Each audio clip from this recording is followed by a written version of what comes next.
It starts with the news anchor asking Ja Rule about 9/11 and ends with Chappelle telling kids in the ghetto how to make it. Along the way, he rips apart celebrity worship and exposes why we trust fame over truth. This isn't just comedy, it's a reality check. Did he go too far? Stop worshiping celebrities so much. Just don't listen, don't pay attention. I remember right around September 11th, Ja Rule was on MTV. That's what they said. We got Ja Rule on the phone. Let's see what Ja's thoughts are on this tragedy. Who gives a fuck what Ja Rule thinks at a time like this? This is ridiculous. I don't want to dance. I'm scared to death. I want some answers that Ja Rule might not have right now. I think when bad shit happens to me, I'll be in the crib like, oh my God, this is terrible. Could somebody please find Ja Rule, get hold of this motherfucker so I can make sense of all this. Where is Ja? I don't even know why people listen to me. I'll say anything. I've done commercials for Coke and Pepsi. I don't give a fuck what comes out of my mouth. I just say what it takes. Whatever it takes, that's what I'm saying. If you want to know the truth, can't even taste the difference. Surprise! All I know is Pepsi paid me most recently, so tastes better. It's pretty much how the game goes. I'm just being real, man. There's too much goo-gagging over celebrities. People don't know what's fake and what's real anymore. That's why Bill Cosby got in trouble. Look what happened to Bill Cosby. Bill Cosby said some real shit and the whole world freaked out on him. For what? For having an opinion? Just because he was selling pudding pops for the last 40 years, people forget that he's a nigga from Philly in the projects, and he might say some real shit from time to time. It's not that big of a deal. I spoke at my old high school, and I told them kids straight up, if you guys are serious about making it out of this ghetto, you gotta focus, you gotta stop blaming white people for your problems, and you've gotta learn how to rap or play basketball or something. You're trapped. You are trapped. Either do that or sell crack. That's your only options. That's the only way I've ever seen it work. You better get to entertaining these white people. Get to dancing. Go on out there and be somebody. I just hope they listen. This shit is ridiculous. People worship television. They worship this shit. You know, like if you watch a movie, right? Say you're watching a movie and one character says to another character, say, hey, what's your number, man? What's the other character always say? 555, 5555. You know why we gotta do that? Because stupid ass people go to the movies and then go home and try to call the characters that they just saw. Hello, is Indiana Jones here? No, motherfucker, he's fake. It's not his number. Dave Chappelle takes Trump's wild Haitians eating pets claim and flips it into a joke that exposes fear-mongering. Trump's a wild guy. I'll tell you something he did that made me crazy when he was running for president. When he was running for president, he said this at a debate. He said the Haitians in Springfield, Ohio, were eating people's dogs and cats. That really upset me because I live in Ohio. In fact, what's up, Ohio? I live one town over from Springfield. Now, those of you who are from Ohio, I hope you know that's not what's happening in Springfield at all. What happened in Springfield is a lot of jobs went away.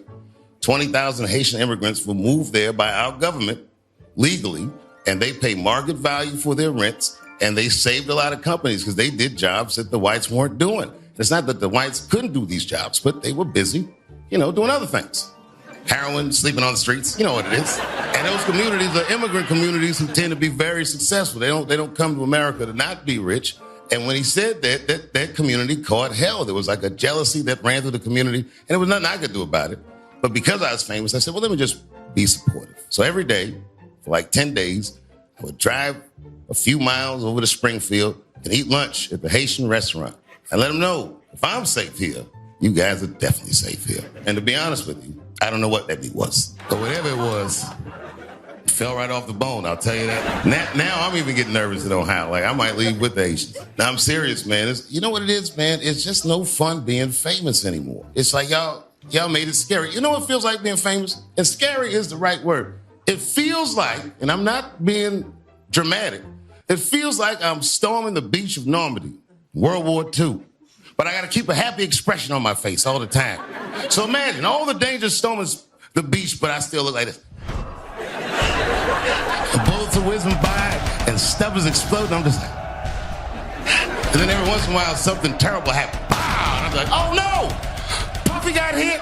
And Puffy be like, oh, keep going, Playboy. I kicked the bitch in the face and forgot about it. I've been in trouble in my day. Well, I've been in a lot of trouble in my day, but man, let me tell you something. This guy, Puffy, buddy, this guy is in an enormous amount of trouble. I don't think I've ever seen anything like this. They got this guy in a RICO case by himself. This joke isn't just about ditching Flint. It's Dave exposing how fame can twist loyalty, blur values, and trigger public judgment. Would you have stood your ground or folded too? I'm happy really to see black people come. You know, a lot of black people don't fuck with me like they used to. But there's a lot of reasons. There's a few reasons you don't see black people at my shows. One is because obviously black people have slower internet connections. I mean, that would be my guess. I don't know what. Actually, my own actions drew a wedge between me and the community I hold so dear. A couple of weeks ago, I was supposed to be in Flint, Michigan for a charity benefit that was supposed to raise awareness for the appalling condition of the water in Flint. I don't know if you know this, but the water in Flint is fucking poisonous. It's actually making people sick. I mean, Hollywood people like, so what? At least they have water. But this water's fucked up. So a lot of black celebrities flew into Flint, and they did a tremendous charity benefit. And I was on the schedule to appear. So the reason a lot of people haven't heard about this benefit, it was the same day as the Oscars. I was on my way to the airport to go to Flint, and then Chris Rock calls me and is like, hey, Dave, I got a ticket for you for the Oscars. Can you make it? And I was like, sure, I'm on my way to the airport right now. Oh, come on, man. What am I going to do about that water? What am I, a fucking superhero? I need to have fun. I need to live, too. I didn't fuck that water up. Stevie Wonder was there. They didn't need me. I've never been to the Oscars. You've seen the movies I make. I was excited as fuck. I knew I was going to get in some trouble because when I was walking in the red carpet, the black press came after me. Excuse me, brother. When you hear somebody call you brother too much, something terrible's about to happen. Excuse me, brother. And then I looked back, and the motherfucker had a tuxedo with the kente cloth tie. I said, uh-oh. He said, I just want to ask you a couple questions. I said, what publication are you with? He said, me, I'm with the Daily Bongo. I said, Daily Bongo? What the fuck? Who the fuck reads this? He said, listen, brother, I just want to ask you a quick question. You understand that this year, this is a boycott for the Oscars, so I'm just wondering what made you, of all people, cross the motherfucking picket line and be here tonight. I said, boycott?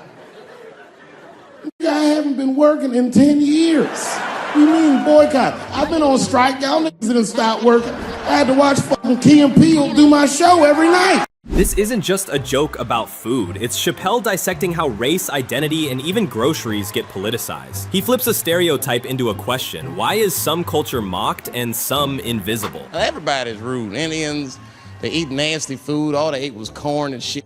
Doritos, I think they call it. People only see the surface. They see the division in our foods. It's because I eat chicken and watermelon. They think that that's something wrong with me. Let me tell you something. If you don't like chicken or watermelon, something is wrong with you, motherfucker. There's something wrong with you. Where are all these people that don't like chicken and watermelon? I'm sick of hearing about how bad it is. It's great. I'm waiting for chicken to approach me to do a commercial. I'll do it for free, chicken. It's the least I can do. They make fun of Latin people for eating, what y'all eat? Beans, rice, corn. Listen, that's not a reason to hate a motherfucker, all right? It's funny, but it's not a reason to hate. The only reason these things are even an issue is because nobody knows what white people eat. You've been very good at keeping that shit a secret amongst yourselves. I study white people. You don't know that. I'm writing a paper on you. Not even for school, just to do it, just to get, I'm just doing this independent research. I'm spending my money, that's why I'm working so hard. I follow you around grocery stores. They freak out. I just try to peek in the cart. They always say, get away from my cart. What are you looking at? Chicken and giblets are over there. You must be lost. These are vegetables. What sounds like a ridiculous bus story is really Chappelle's take on fear, power, and how one line can flip a crowd. We'll unpack the setup, delivery, and psychology. So you decide, brilliant comedy or too far. I was on a bus that was held hostage 45 minutes. It wasn't life-threatening. I don't want to give you that impression. It was a dude jerking off, but the shit was scary, son. It was scary. Right before it happened, I was on the bus smoking a cigarette. It's a long story. It's not the coolest shit I ever did. And people freaked out. Sir! Sir, put that goddamn cigarette out, okay? This is everybody's air, sir. I flicked it. I didn't want any trouble. And just at that moment, coincidentally, this homeless dude, out of nowhere, pulls his dick out. Started beating off. And I was furious. Because nobody said shit to this guy. They were just looking like, oh my God. I was the only one on the bus that had the balls to say anything to him. And it's not even like I was brave, really. It was that, you know, I was sitting next to the motherfucker. I had to say something. Come on, dog, you hit my elbows. Stop. Son, stop. That's all I said. I didn't want to say too much. Guys beating off on the bus means there's something wrong with this motherfucker. He's not wrapped so tight. I didn't want to push him over the edge. As soon as I said something, All these dummies on the bus, now they're brave. He's right. Put your goddamn cock away. I don't want to see this anymore. I don't want to see it either. Yeah! Now the guy flips out. All right, everybody, back up. Back the fuck up. I tried to be nice about this. Now everybody freaks out. Oh my God, it's a biological attack. Oh. I'm caught in the middle. I can't lose my cool. I said, hey, everybody, just calm the fuck down or you're gonna get me shot. So all just be cool. Let's do what this man says so he'll leave us alone. Now everybody gets quiet. That's better.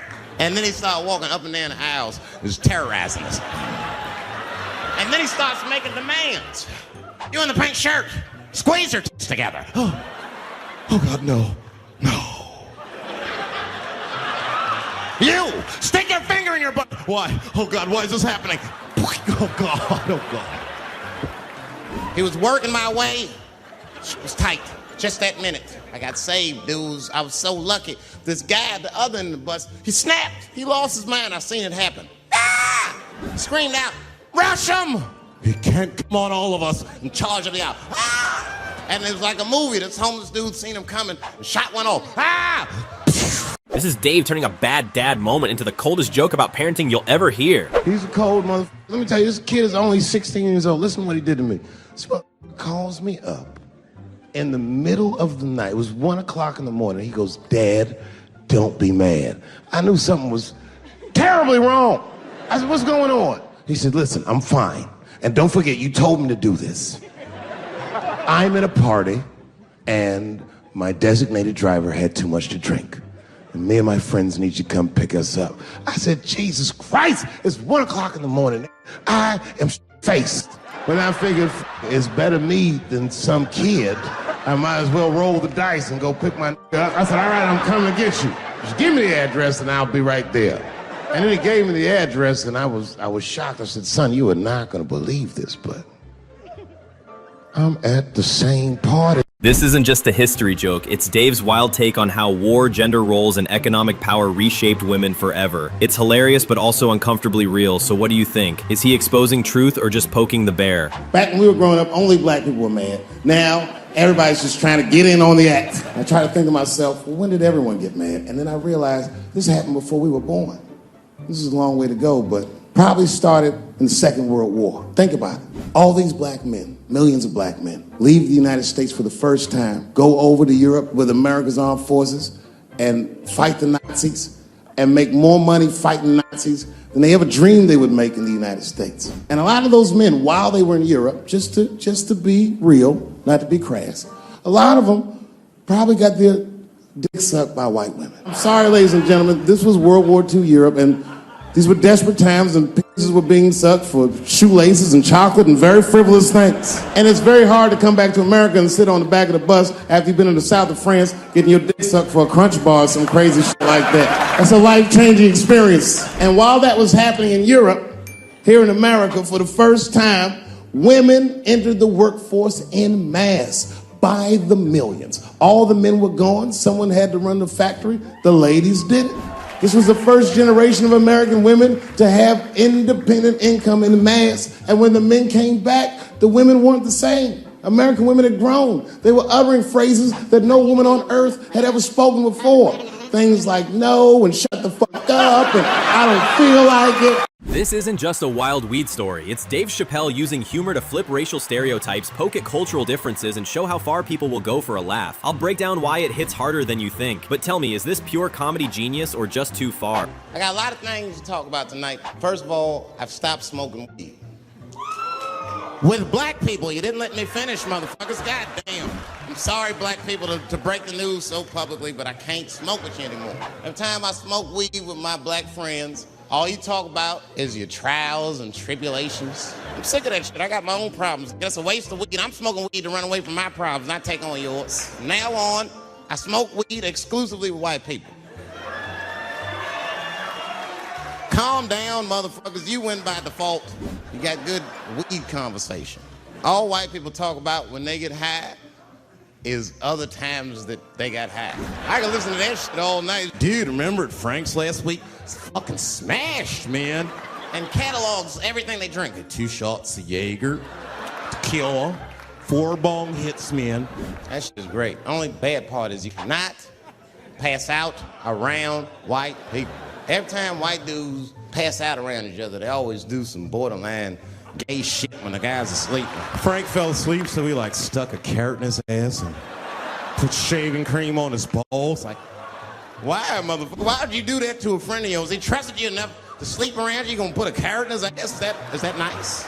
I tell you right now, if I put a carrot in a black dude's ass, a nigga will kill you when he wakes up for some shit like that. That is an automatic death sentence on the street. It's a rap for you. I'm gonna kill that motherfucker. I thought y'all was friends, baby. What happened? I fell asleep at his house, right? We was drinking, and I fell asleep at his house, and while I was sleeping, right? I'm just gonna kill that motherfucker, all right? That's all you need to know. And fuck carrots. But everybody's getting along. I see that shit. I see it all around. Blacks and whites don't fight so much. You know who don't have no beef with anybody is Asian people. I see how y'all be doing. Y'all just lay in the cut. Only people Asian people beef with is other Asian people. Like if you call a Korean guy Chinese, I've done this. They will flip out. Hey, what make you think I'm Chinese? I am Korean. I look Chinese. Yes, motherfucker, you do look Chinese. That's why I said it. It's an accident.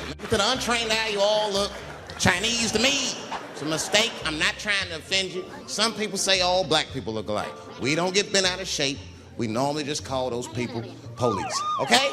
This isn't just a story about OJ. It's a masterclass in how fame distorts morality. Dave flips a murder accusation into a football stat, and somehow it lands. But ask yourself, is that brilliant satire or dangerously dismissive? The second time I met O.J. Simpson was right after the trial of the century.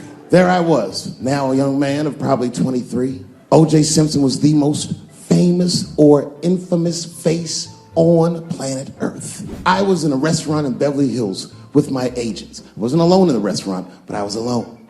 I was the only black person in the restaurant. And in the 90s, that felt very uncomfortable. Now I tend to enjoy it at this age. I was having dinner with my agents, celebrating a deal that they told me was lucrative, but I later learned fucking sucked. And suddenly, a group of women walked by. Every race was in that group. Black, white, Asian, Latina, white, and white again. They were all gorgeous. I watched them walk by.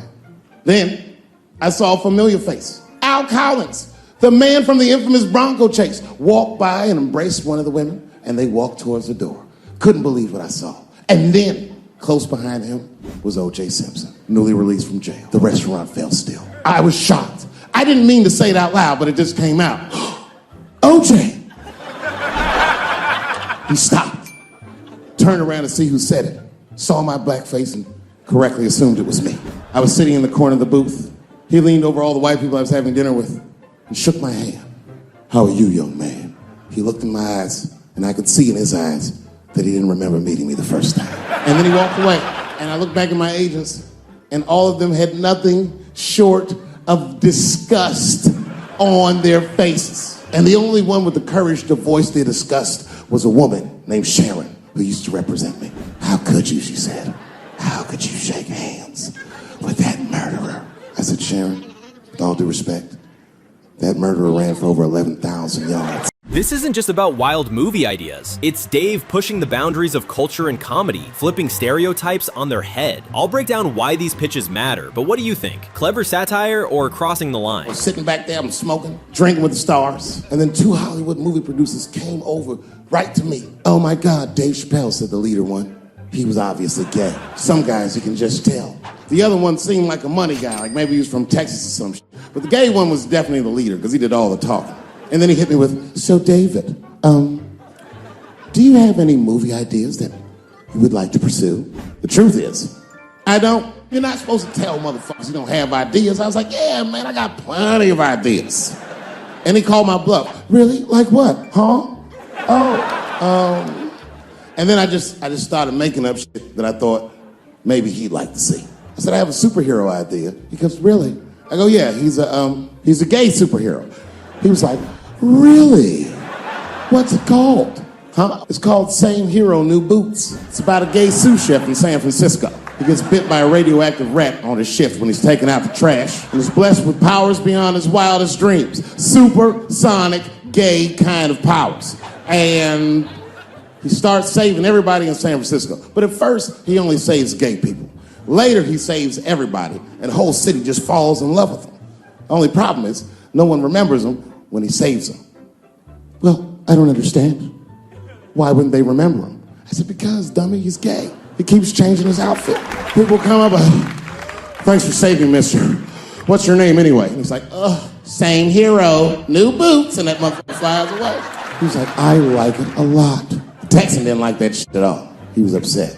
That's impossible, gay superhero. I said, what? Well, I have others. I have a superhero you love because he's stronger than Superman and he fights for truth, justice, and the American way like Superman, but more than Superman. He beats up Mexicans for no reason. The Texan's like, you got my attention. I was like, man, this motherfucker is so strong. He can fly and do all this great shit. Only problem with this guy is he can't even activate his powers unless he touches a woman's vagina. He said, well, what's the problem with that? I said, well, the problem, sir, is that our hero is not, he's not a handsome man. And he's often short on cash. So whenever trouble breaks out, he has to run around the city and convince women to let him pat their vaginas. Please, miss, that building's on fire. Can I pat your vagina quickly? People are dying, but he can't tell them exactly why. Get away, you're gross. Please, miss, people are dying. Just a couple of pats. Gross, get away. So he rapes them. I know. That's the dilemma for the audience. Because he rapes, but he saves a lot of lives. This story isn't just funny. It's Dave Chappelle wrestling with violence, parenting, and how honesty can go hilariously wrong. But here's the twist. Is his son's brutal logic a sign of bad parenting or perfect parenting? So imagine my surprise when I go to pick my son up and the teacher is waiting outside for me. She's just standing right there in the middle of the fucking handicap space. I knew something was wrong, so I rolled the window down like, hey, what's going on? Hi, David, can we talk to you for a minute in the office? I said, no, fuck that, we gotta talk right here. What's going on? I knew it was bad. Ibrahim had a fight. I said, a fight? Don't worry, everyone's okay. I said, everyone? What happened? Well, that's it. We don't know what happened because he won't talk to anybody. All we know is that he punched Sarah Jr. in the face. I said, oh no. Sarah's one of the only parents I'm not sure I can beat up in this school. Just in case Sarah pulled up to pick up their daughter. And then we all had to go into the office. And I was really worried because I didn't want them to kick me out of the school. And then they brought my son in, he was crying. They brought him in like a prisoner. He was like, oh. I said, son, just stop crying, calm down. Do not look at these mean faces. I need you to look at my face. And I need you to tell me the truth, buddy. All right? Just tell me the truth. Is it true? Did you punch that girl, Sarah Jr., in the face? I was trying to give him a signal to lie, but he didn't pick up on it. I was like... He wasn't paying attention. He said, yes, Daddy, I punched her face. I said, oh, my God. Why? Why would you do that? You're not supposed to put your hands on anybody. And his answer was so gangster, it scared all the parents in the room. He was like, because she had it coming. I said, This is how Dave Chappelle makes the wildest point about self-identity, by dragging Rachel Dozer into it. you know who hates me the most? The transgender community. These motherfuckers. I mean, I didn't realize how bad it was. These motherfuckers, I was really mad about that last Netflix special. It's tough, man. I don't know what to do about it because I like them. I always have. Never had a problem with them. You know, just fucking around. As a matter of fact, I think I make fun of everybody. And, I mean, as a group of people, they have to admit, it's kind of fucking hilarious, man. I'm sorry, bro. It's like, I've never seen somebody in such a hilarious predicament not have a sense of humor about it. They're born feeling like there's something other than they're born as, and that's kind of funny, you know? I mean, it's funny if it's not happening to you. It's like that white black bitch that's in the news all the time. Rachel Dozer. She always says that. She's a white woman, but then she dressed up like a nigga and shot her way up to the very top of blackness. And I always wanted to meet her just so I could understand. I just wanted to like have dinner with her so I could just look in her eyes and call her a nigger to her face. The fuck is that bitch talking about? I identify black. That is trans talk, lady. Stop biting. It's a big difference between her and a trans. The difference between her and a trans is I believe transgenders. I don't understand them either, but I know they mean what they say. Them niggas cut their dicks off. That's all the proof I need. I've never seen somebody just throw their dick away. Don't need it. I don't understand, but I believe you and I support your decision, motherfucker. How far is Rachel willing to go? What is Rachel willing to do so that we blacks can believe that she believes she's actually one of us? Are you willing to put a lien on your house so that you can invest in a mixtape that probably won't work out? She didn't even change her name. Didn't even change her name. Her name is Rachel. I can't believe in that name. If you want my support, you're gonna have to change your name to the blackest shit I've ever heard. You're gonna have to change your name to Draymond Green. I don't know a blacker name than that. That shit is black on paper. If you type Draymond Green into Airbnb, that shit will log off automatically. This is how Dave Chappelle turns getting left out of Diddy's wild parties into pure comedy, exposing the paranoia and self-doubt behind the joke. Did you know anything about those golf parties? I'd be like, nah, man, I didn't know anything about golf. And they all look at me like, and they be like, well, how all these people you know was at golf, but you're the only one that wasn't at golf. And I thought about it for a minute. I said, oh my God, I'm ugly. That's a tough way to find that out. Can you imagine if you were me reading the newspaper and found out everyone in Hollywood had an orgy behind your back? Like none of y'all called me? Well, it really hurts. I'm glad they didn't call me though, because the stories that come out about it are crazy. I saw one thing on the internet, so I'm not sure this is true. Probably doubt it's true. But I saw it. Some guy who said he knew Puff was like, yeah, man. He's like, I was at the golf one time and I went in the back room and Puff was in there with Carl Winslow, with Dad from Family Matters. He was smashing. And I was like, Puff, what are you doing? And he was like, yeah, it feels good to make another man do your bidding. And I was like, oh my God. Carl Winslow from Family Matters was there and I wasn't invited? It's worse than I thought. Or maybe I'm not ugly. Look at my face. This is not necessarily a handsome face, but it's not an ugly face. But if you really study my face clearly, I have snitch energy. Oh, I look like I'll tell. The last thing you want to see the orgy is me across the room looking at you like, you watching at home, you might not be famous, but I bet you ain't perfect. Nobody is perfect. The idea is, as you live your life, you're supposed to evolve and grow past your mistakes. But if you get to be 55, and Puff is 55. He doesn't look old, but niggas paying half price at the movies. Ain't nothing wrong getting older, but if you 55 and you got 1,000 bottles of baby oil in the house, clearly, can't stop, won't stop. Because I'm 51, and I'm telling you, this is true. I can't remember a single time I ever threw an empty bottle of baby oil in the trash. I don't think I've ever finished a bottle of baby oil in my life. If we went to my mother's house tonight, she probably got the same baby oil we had when I was a little boy with the pink top, and somehow Puffy was all the way down to the last. This isn't just a funny story. It's Dave exposing how hate hides behind the smallest things. When a snowball turns into a felony, it shows the sharp edge of racism in everyday life. But here's the question. Is Dave calling out injustice or just making us laugh to cope? I was walking with my sister. Now, my sister was dressed in all Muslim garb, as were her children. And I was dressed as Dave Chappelle. And we were walking and just talking about something, and a car sped around the corner, and the window came down, and somebody threw a snowball and hit me right in my shoulder. I didn't know what was going on. Why was this happening? Because I'm black, because she's Muslim, because I'm Dave Chappelle. I couldn't tell. I knew it was premeditated, because who the fuck has a snowball in a warm car? But I didn't think it all the way through, lady, because he went around the corner and got stopped at the red light. He was caught in the traffic. So then I ran out into the street, and I just tapped on his window. Hey, my man, can I just talk to you guys for a second? Come on out for a second. I just want to talk to you. There's 4 young white dudes in the car. They were like, just chill, bro. I said, relax. I just want to talk. Now, this is an old black trick. Really, I didn't want to talk. I was going to fuck them up. If you're ever caught in traffic and the black guy starts saying he just want to talk to you, don't open the door. And even if he's me, smiling at you. And they were like, chill, bro, just chill. And then the one guy in the back seat, I don't know what, he was just cockier than his friends. He was like, fuck it, man. I'll get out the car. And I started yanking on his door. Let me help you, motherfucker. Let me just help you out. And I didn't notice his window was down. And he threw a snowball that hit me right in my chest. Pow. He said, fuck you, you fucking nigger. And then the light turned green and they sped off. And I smiled from ear to ear. I looked at my sister and she said, I got the plates. And I was happy as shit because throwing a snowball at a motherfucker is a misdemeanor assault. But if you call him a nigger when you do it, that's a felony hate crime. And me and my sister start dancing. We gonna send this motherfucker to jail. This isn't just a wild story, it's Dave Chappelle flipping a racist attack into a power play with pitch black humor. What would you do if the people who targeted you suddenly needed your mercy? Let's break down the joke, the power dynamics, and the madness behind it all. Now, I didn't notice it, but while I was yelling at him, a crowd of all white people had formed because it was an all-white town. And I was like, uh-oh, I thought I was going to get jumped. And one of them white guys stepped down and was like, I didn't like that at all. This is not what this town represents. I don't want this goddamn stuff in my vicinity.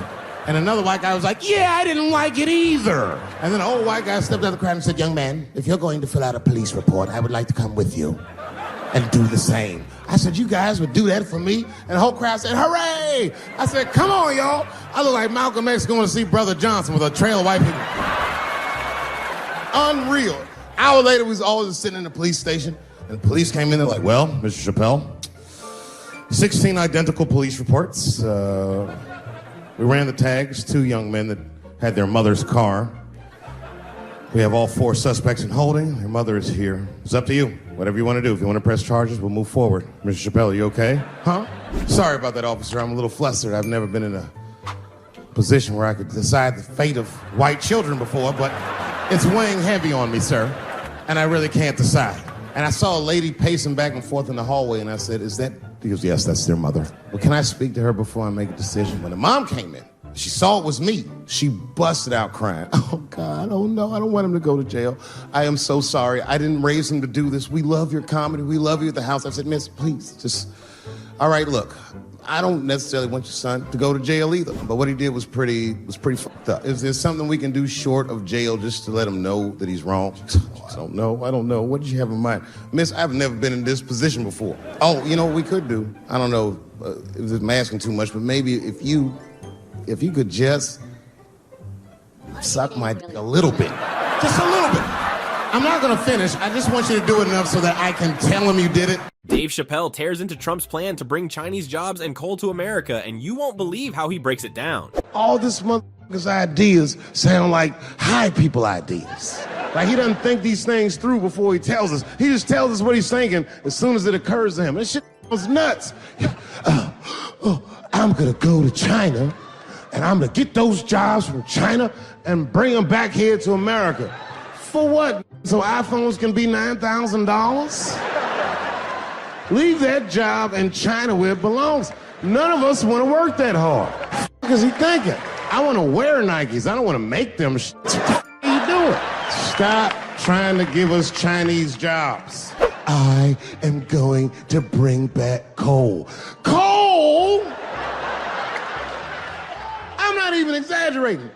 I have never in my life even seen a lump of coal. I honestly don't even know what coal is for. If you're gonna have digging around in the dirt looking for shit, find me some truffles. That's what I'm about. This is how Dave Chappelle turns the Juicy Smollett scandal into pure comedy, exposing why the story never added up in the first place. Juicy Smollett is a very famous French actor, and he became famous on a show called Empire. He was the victim of a racist and homophobic attack. You see, Juicy Smollett is gay and he is black, not just French. When he's walking down the street late at night, 2 white men came out of the shadows with MAGA hats on, beat him up, tied a rope around his neck, called him all kinds of niggas, and put some bleach on him and ran off into the night. This was like international news. And everybody was furious, especially in Hollywood. It's all over everybody's Twitter feed and Instagram page. Justice for Juicy and all this shit. The whole country was up in arms. It was talking about it all the time on the news. And for some reason, African Americans, we were like oddly quiet. We were so quiet about this shit that the gay community started accusing African American community of being homophobic for not supporting him. What they didn't understand is that we were supporting him with our silence.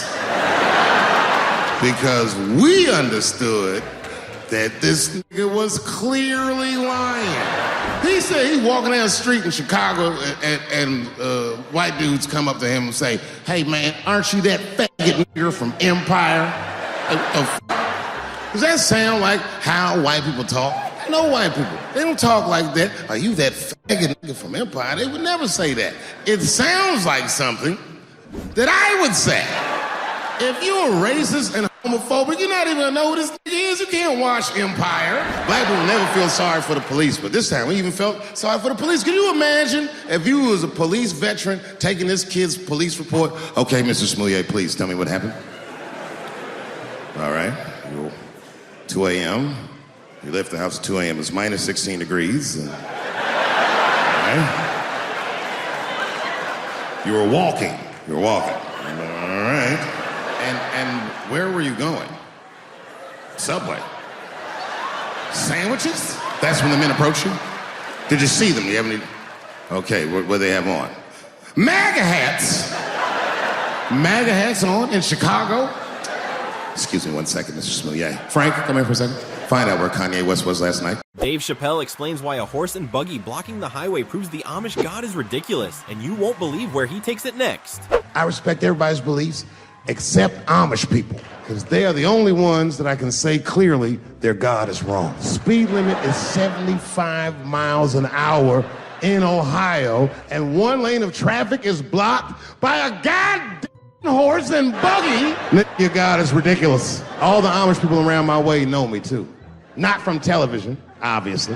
They know me from the streets, because when I see them horse and buggies, I'll pull the Porsche over and talk to them. Ezekiel, are you sure that God doesn't want you to have any of this technology or this energy? Huh? I can't hear you. Let me turn this air conditioner off.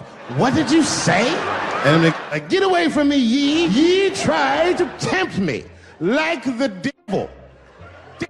Nah, bro, I'm trying to put you on to the game, Z. It's a big world out here. I just went 25 miles in 30 minutes. That's a day's journey for you.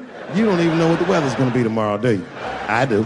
You don't even know that there's a valuable Pokemon right on your shoulder. This is Dave Chappelle turning a $5 dumpster story into comedy that exposes America's double standards better than the news ever could. Anyone that knows anything about Ohio knows that even the word Ohio is an old Native American word. It means, literally, land of poor white people. And I don't know what's going on down here, but in my experience, poor white people love, and I mean they fucking love heroin. They can't seem to get enough of it. I didn't even know what I was looking at first. I was just driving like, why are all these white people so sleepy out here? It's really bad. As a matter of fact, I was coming out of a nightclub the other night in Dayton, and I'd parked my car in the alley, and no one was out there. I didn't have no bodyguards or nothing. I was home. I figured everything was fine. And as soon as I opened my car door, all by myself, suddenly one of these heroin-addicted whites just pops out of a trash can. It scared the shit out of me. I screamed, ah! And then I realized it was a woman. She was fucked up. She's like, hey man, relax, okay? I'm sick, all right? I need some drugs, man. Please, I'll suck your dick for $5, man. I was like, ugh. Obviously, I'm joking. This opioid crisis is a crisis. I see it every day. It's as bad as they say. It's ruining lives. It's destroying families. Sadly, you know what it reminds me of? Seeing it? It reminds me of us. These white folks look exactly like us during the crack epidemic. You know, it's really crazy to see.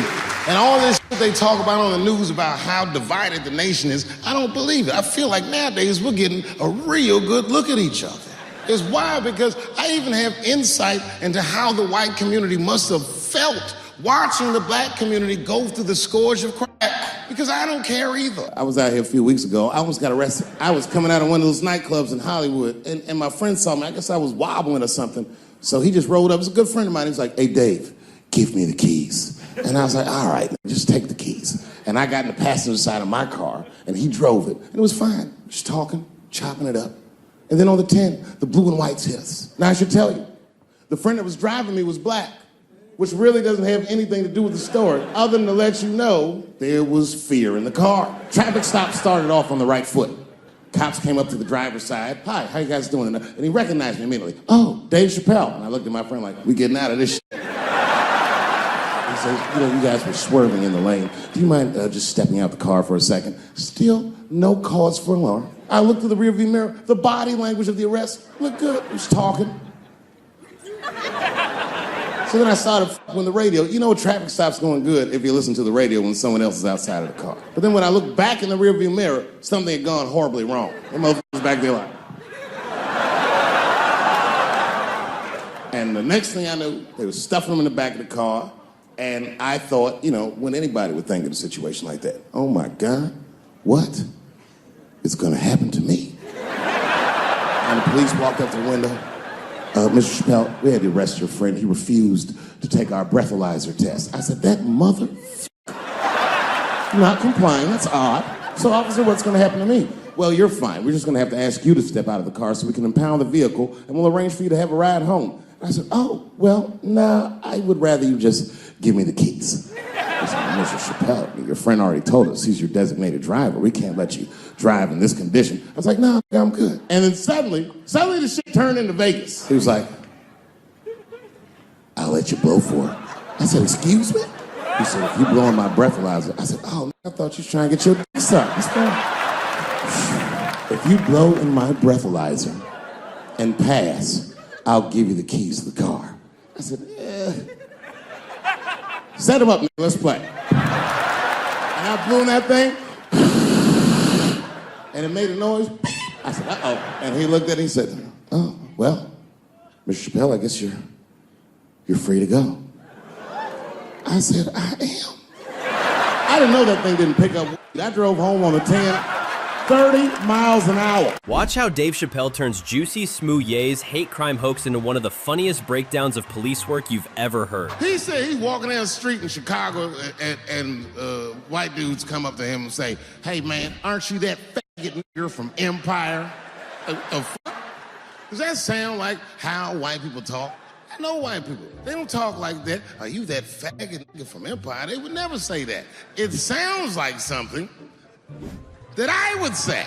If you're racist and homophobic, you're not even gonna know who this nigga is. You can't watch Empire. Black people never feel sorry for the police, but this time we even felt sorry for the police. Can you imagine if you was a police veteran taking this kid's police report? Okay, Mr. Smouye, please tell me what happened. All right, 2 a.m. You left the house at 2 a.m. It's minus 16 degrees. All right. You were walking.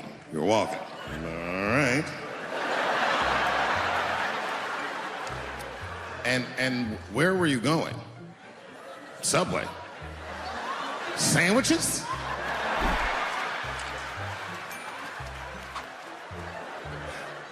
That's when the men approached you? Did you see them? Do you have any? Okay, what they have on? MAGA hats. MAGA hats on in Chicago. Excuse me one second, Mr. Smouye. Frank, come here for a second. Find out where Kanye West was last night. This isn't just a joke about stolen sandwiches. It's Dave Chappelle on marriage, weed, and how sons see their father as a legend, even when he's high and raiding the lunchbox. But does this say more about parenting or about how boys are wired? You decide. We spend the most time together. Like, it's not that me and my wife don't spend time together, but we've been married so long, it's like we don't talk like. I don't know if anyone's married here, but if after 10 years, all that chatty shit goes away. You've said it all. You know what I mean? It's just, yeah, we're just in the zone. She says the same shit to me every night before she goes to bed. I'll be the last one up. She's like, I'm gonna get some sleep, Dave. Good night. All right, babe, we'll stay up and watch television. Good night. And she'll walk halfway up the steps. David? Huh? Don't eat the kids' lunch. And then she walks away. Well, the crazy shit is I don't even eat their lunch anymore. Back in the day, I used to eat that shit. You know how that goes. I might smoke some weed in the middle of the night and she'll leave neatly wrapped sandwiches all over the kitchen. I'm gonna eat it. What's the big deal? Why can't you just make another one in the morning? I mean, it's like, I got sons anyway. And sons love everything their dads do. My kids would be at school the next day, just look like, oh, Dad bit my sandwich. Oh, shit. Their dad is Dave Chappelle, man. You could trade that sandwich for something better. What I'm doing is adding value to their lunch. This isn't just a joke about doctors. It's a deeper jab at desire, professionalism, and the blurred lines between trust and temptation. Dave's not just being crude. He's asking who really belongs in the room. What do you think? Too far or finally honest? You know, it's illegal for a gynecologist to say the word pussy. They can only say vagina or they can name individual parts medically, but they can never say shorthand, even if the gynecologist is a woman. I feel like if it's a woman gynecologist, it's cool. Like, am I all right? And she'd be like, girl, that pussy is. I don't think men should be allowed to be gynecologists. That shit is a conflict of interest. Even when my wife was pregnant, we used to go to the gynecologist, and he'd put her legs up in that stirrup like this. He'd be like, all right, Miss Chappelle, just try to relax. I push it, back up, motherfucker, I got this. Just tell me what to look for. One of those home-style checkups. There's too many ethical questions when men do that. Like, can a gynecologist lose their license for smelling their fingers during an exam? Is that illegal? How could they not? These are men. It's like if you have a good barbecue, you don't even think about it. You just...